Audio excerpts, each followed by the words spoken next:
Ó, o negócio é o seguinte, a taxa Selic vai cair, ela vai dar uma de Grêmio, e não, tá? Não vai ser agora na reunião do dia 1º de fevereiro, mas ao que tudo indica, ela vai cair ao longo do ano de 2023. E aí, meu amigo, você precisa saber o que fazer, desde evitar cometer cagadas que vários investidores cometem, até passar a ter mais clareza sobre como tomar decisões nesse cenário para preservar e multiplicar o seu patrimônio no longo prazo. E se é isso que você quer, esse vídeo aqui é para ti. Porque aqui eu vou te ajudar a tomar decisões mais inteligentes, seja em período de taxa Selic mais alta, seja em período de taxa Selic em queda, como o período que a gente vai ver em breve. Se isso faz sentido, já deixa o like aqui nesse vídeo, né? Se você é clubista, você sabe que o vídeo vai ser muito bom. E sendo você clubista, acompanhando você o clube ou não, comenta aqui. Você aumentou sua exposição em ativos de renda fixa recentemente? Sim ou não?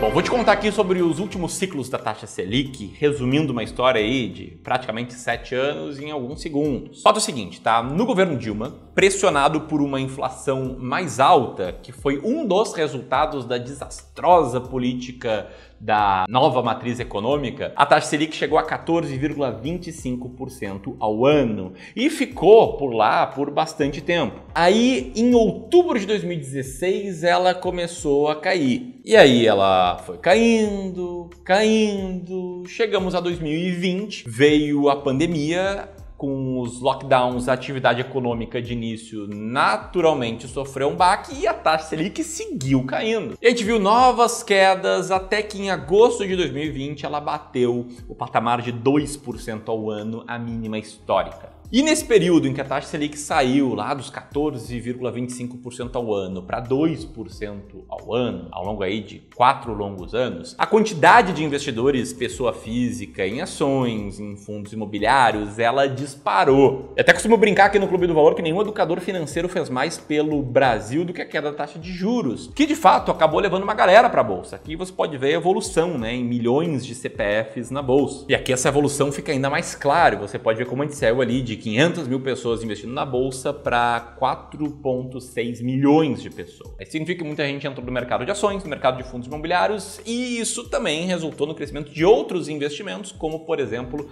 as criptomoedas, né, que nesse período subiram muito e, é claro, atraíram muito mais pessoas, né? Afinal, a maioria das pessoas é atraída por aquilo que está mais rendendo no curto prazo. Em 2018, o Bitcoin já tinha mais do que o dobro de investidores da bolsa no Brasil. Mas esse vídeo aqui não é sobre Bitcoin, é sobre a taxa Selic. Todo esse primeiro período, né, esse ciclo de queda de juros, a gente viu mais pessoas indo atrás de investimentos de risco. Por quê? Porque a taxa Selic, ela é uma taxa que ela interfere na rentabilidade dos investimentos com menos risco na economia. Ela é que dita qual vai ser o retorno de um título público do governo chamado Tesouro Selic, né? Chamado Tesouro Selic lá na plataforma do Tesouro Direto. E também a taxa Selic, que indica qual vai ser a taxa CDI, que naturalmente é a taxa de retorno de muitos ativos de emissão bancária, como CDBs e LCs. Então, quando você investe num título de renda fixa, numa CDB que rende 115% do CDI, pode ter absoluta certeza que quanto maior for a taxa Selic, mais esse CDB vai render. E aí, como a taxa Selic foi caindo ao longo desses anos, muitos investidores saíram desses investimentos com menos risco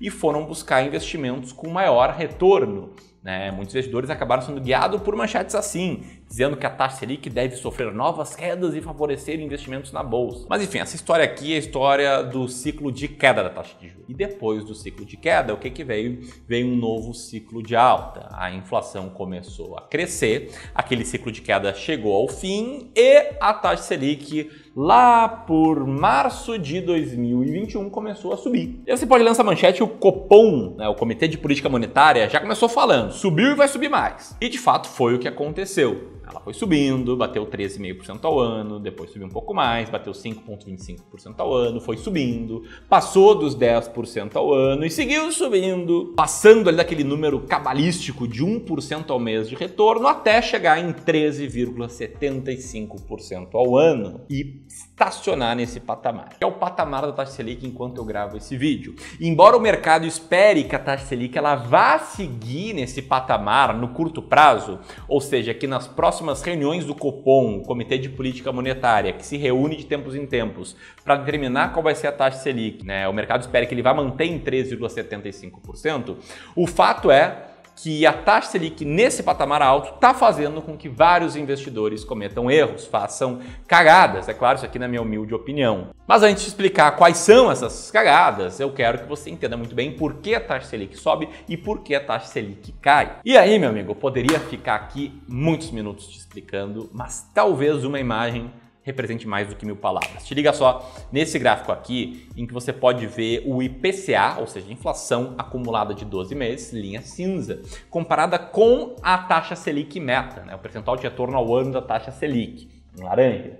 E você pode ver que são gráficos que meio que dançam juntos, né? Em via de regra, quando um sobe, o outro sobe logo depois. Quando um cai, o outro cai logo depois. E fica claro que existe uma relação praticamente direta entre taxa Selic e inflação. Por que isso, Ramiro? Porque a taxa Selic ela nada mais é do que um mecanismo de controle da inflação. E a taxa Selic ajuda a controlar a inflação, sobretudo por dois motivos, aqui numa grande simplificação. Primeiro motivo, ela incentiva investidores a buscarem investimentos sem risco, ou seja, quando a taxa Selic está mais alta, está rendendo ali 13,75% ao ano, muitas pessoas, investidores, pessoa física, empresários, têm um incentivo muito grande para deixar o dinheiro paradinho ali, rendendo no título público 13,75% ao ano, bem bonitinho. E segundo motivo, por estar mais alta, consequentemente, o crédito fica muito mais caro para os consumidores.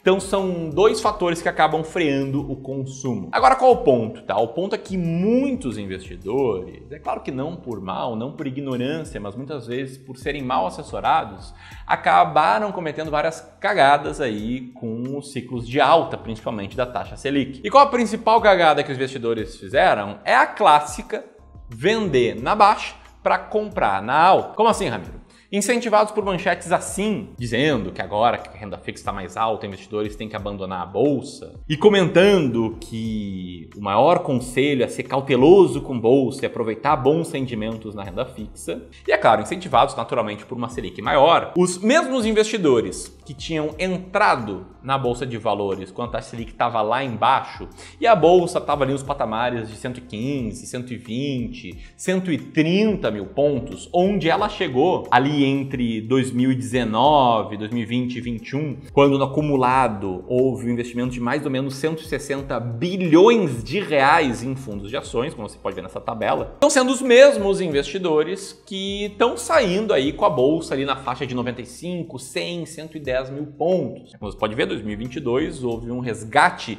de 70 bilhões de reais em fundos de ações e o investidor pessoa física, os investidores individuais, né, a linha roxa desse gráfico, que chegaram a representar 20% do valor investido em bolsa, hoje representa mais ou menos 15%. E enquanto isso, investimentos em CDBs, aqueles ativos que na maioria das vezes têm a rentabilidade atrelada ao CDI, esse tipo de investimento bombou. Você pode ver também na linha roxa, nesse novo gráfico, que houve muitos bilhões de reais investidos em CDBs. E o grande ponto é, tá todo mundo indo correndo para renda fixa, indo correndo para ativos atrelados, direto ou indiretamente à taxa Selic, justamente às vésperas de uma queda da taxa Selic. Aí você pode perguntar, como assim, Ramiro, às vésperas, se você falou que a taxa Selic não vai cair em fevereiro? Bom, ela não vai cair em fevereiro, mas ao que tudo indica, ela vai cair já em 2023. Na verdade, cedo ou tarde, ela vai ter que cair, porque o país simplesmente não se sustenta por muito tempo com uma taxa Selic muito alta. É necessário que ela caia, sobretudo quando a inflação se mostrar mais controlada. Por quê? Porque se você for olhar esse gráfico aqui, esses períodos em que há uma diferença muito grande entre a linha laranja e a linha cinza, eles duram pouco, porque qualquer país quebra quando a taxa Selic está rendendo muito mais do que a inflação. Aqui vem uma lição nesse vídeo também. Você tem que sempre pensar em retorno acima da inflação. Não adianta nada a taxa Selic estar rendendo 11% ao ano se nos últimos 12 meses a inflação foi de 11%, quer dizer, você não ficou mais rico. Agora, quando fica uma boca de jacaré muito grande assim, entre taxa Selic e inflação, a tendência é que a taxa Selic caia. Aliás, são palavras minhas. O próprio presidente do Banco Central, em meados do ano passado, disse isso, que o pior da inflação já passou e o ciclo de alta de juros está perto do fim. Na verdade, o ciclo de alta de juros já acabou, é o que está próximo a começar nos próximos meses, eu imagino, seja o ciclo de queda. Inclusive, não sou só eu que imagino, players de mercado também acham isso. Se você for dar uma olhada aqui no relatório Focus, o boletim Focus, né, que reúne a expectativa de vários banqueiros, analistas, etc., sobre vários pontos da economia, você pode ver que hoje é esperado que a taxa Selic feche o ano de 2023 a 12,5% ao ano, feche 2024 a 9,5% ao ano e 2025 a 8,5% ao ano. E aí você pode pensar, poxa, Ramiro, mas é certo então que vai cair? Não, não é certo, não existem certezas quando a gente fala de investimentos, mas a probabilidade é alta. O que nos leva à grande pergunta, o que tende a acontecer quando a taxa Selic cai? E para te mostrar isso, nosso time aqui do Clube do Valor, parênteses, né? Se você não me conhece, prazer, meu nome é Ramiro Gomes Ferreira, eu sou gestor profissional de investimentos, sou cofundador do Clube do Valor, que é uma gestora de investimentos, que é responsável pela gestão mais aconselhamento aí de mais ou menos 900 milhões de reais de nossos clientes, fecha parênteses. Eu pedi para a equipe aqui do Clube do Valor fazer um estudo e eles mostraram essa correlação aqui entre taxa Selic e retornos da Bolsa de Valores 36 meses depois. E eu sei que é um gráfico que parece confuso, mas o que ele indica é que quanto mais alta é a taxa Selic do momento, mais alto tende a ser o retorno da Bolsa de Valores nos 36 meses posteriores. Isso aqui não só para a Bolsa, né? Na verdade, os retornos potenciais futuros de várias classes de ativos aumentam quando a taxa básica de juros da economia aumenta. Ou seja, de certa forma, a taxa Selic funciona meio que como um balizador de retornos futuros de diferentes classes de ativos que possuem mais risco, que possuem volatilidade. Aqui eu mostrei apenas o exemplo de ações brasileiras, a gente calculou também o exemplo da estratégia de ações baratas do Clube do Valor, mas o ponto é que a mesma lógica se aplica às demais classes de ativos. Por que isso, tá? Porque no momento que a taxa de juros sobe e muita gente vai para o investimento uma taxa de juros mais alta, o preço dos demais ativos que possuem um certo grau de risco, pequeno ou maior, como tesouro pré-fixado, fundos imobiliários, ações brasileiras, etc., eles tendem a se corrigir para baixo, eles tendem a cair num curto prazo. Só que se eles ficam num patamar menor, o seu retorno potencial futuro aumenta. Conclusão, no bom português, praticamente tudo fica muito mais barato com taxa Selic mais alta. A Bolsa de Valores, por exemplo, está nesse patamar aí de 5 vezes seu preço por lucro há mais de um ano, muito por conta disso. A bolsa está muito barata. Aliás, inclusive, nesse momento que eu gravo esse vídeo, tem 10 ações que estão muito, mas muito baratas. E se você quiser investir melhor na bolsa, tendo mais clareza sobre o que fazer, eu queria te apresentar aqui um presente, que é um e-book em PDF gratuito, em que eu explico a minha estratégia de investimento nas ações mais baratas da bolsa e revelo 10 ações baratas nesse mês aqui. O link para baixar vai estar logo aqui em cima e também no primeiro comentário fixado. Bom, mas o ponto é, enquanto você vai baixando o e-book, o principal ponto é entender que a pior coisa que você pode fazer para o seu patrimônio de longo prazo, nesse momento, é migrar tudo para a renda fixa, sobretudo tudo para o Tesouro Selic ou CDBs ligados à taxa Selic. E aí se você pensar, putz grila, Ramiro, foi justamente isso que eu fiz, que cagada. Se você pensou isso, deixa eu tirar um pouco do peso dos teus ombros e te falar que a cagada não é necessariamente sua. Quando eu cito que muita gente fez cagada, pode parecer que eu estou apontando o dedo para os investidores e falando, vocês estão errados e eu estou certo. Fique muito claro, não é esse meu objetivo aqui, tá? O meu objetivo é te alertar para duas coisas. Primeiro, o perigo que é de tomar decisões de investimentos baseado em manchetes. Manchetes, elas tendem a ser muito tendenciosas para conseguir a sua atenção e falar o que você quer ouvir. Meu segundo objetivo, ainda maior, é te alertar para o perigo de tomar decisões com base na orientação de um profissional que não necessariamente tem os mesmos interesses que você, em que provavelmente existe até um conflito entre os interesses do profissional e os seus interesses. E para ser bem franco aqui, eu estou falando sobre os perigos de seguir a orientação de quem é comissionado por produtos. Te liga só nesse gráfico, né? Que eu te mostrei agora há pouco. O aumento de aplicações financeiras em CDBs. Pode ter certeza que sempre que algum profissional te liga e fala: opa, tudo bem, seguinte, tá saindo aqui uma CDB muito boa, 120% do CDI para 3 anos, do banco XPTO. Vamos tirar o dinheiro de um fundo e investir lá? E você fala: poxa, CDI tá rendendo muito, vamos sim? Esse profissional aqui, ele é comissionado, ele ganha um spread, assim como ele ganha a cada IPO, cada vez que ele te liga para falar para investir numa ação que está se lançando à bolsa, assim como ele ganha um rebate de taxa de administração de fundos que você investe, ele também ganha spread sobre ativos de renda fixa que você investe, como CDBs, LCs, títulos públicos, quando você faz isso por fora do Tesouro Direto, COIs. Quem nunca recebeu uma ligação de alguém querendo te mostrar um COI, uma forma de investir com um capital protegido? É um dos produtos que mais paga comissão. E enfim, a cada novo aporte que você faz é uma nova taxa. E por que eu estou falando que é um perigo você seguir cegamente esse tipo de orientação? Que fique claro, não estou falando aqui que todo profissional comissionado é um mau profissional. Mas eu tô falando que eu conheço muito bem o dia a dia dos investidores, sei como eles ficam nervosos quando, por exemplo, a bolsa vai mal por 12 meses, 24, 36 meses, e como eles desejam mudar os investimentos, né? Mudar a estratégia porque a bolsa está indo mal. Agora, te coloca no lugar de um profissional que está recebendo ali um rebate, uma taxa de administração de um fundo de investimento em ações. Ele recebe a ligação de um cliente insatisfeito, que fala, poxa, a estratégia não está tão boa, quem sabe a gente não vai para a renda fixa. E o profissional, caso o cliente vá para a renda fixa, ele ganha uma comissão grande na cabeça, o que esse cara vai falar? Ele vai falar, é lógico, bora para a renda fixa. E aí você vai tirar o dinheiro desse fundo, em que ele ganha uma pequena comissão, um pouquinho ali por mês, vai colocar num CDB em que ele ganha uma comissão maior na cabeça. Ou seja, se esse cara tem um cliente que está ali insatisfeito com o retorno e quer mudar a carteira, por que o profissional iria causar fricção se a cada mudança de carteira ele é remunerado? Por que ele iria tentar educar o cliente e dizer para o cliente que eu estou te falando aqui, que esse é o pior momento de migrar todo o seu capital de longo prazo para renda fixa pós-fixada? Enfim, espero aí que eu tenha te feito pensar um pouco. E agora vem uma grande pergunta, né? Poxa, Ramiro, se seguir cegamente profissional ou se me guiar pelas notícias é um mau negócio, o que fazer então? Bom, o que fazer aqui são duas coisas, tá? Primeiro, é entender quanto do seu patrimônio investido está para o curto, médio e longo prazo. Para isso tem uma fórmula chamada Fórmula 1-5+, que é muito simples. Você lista seus objetivos financeiros,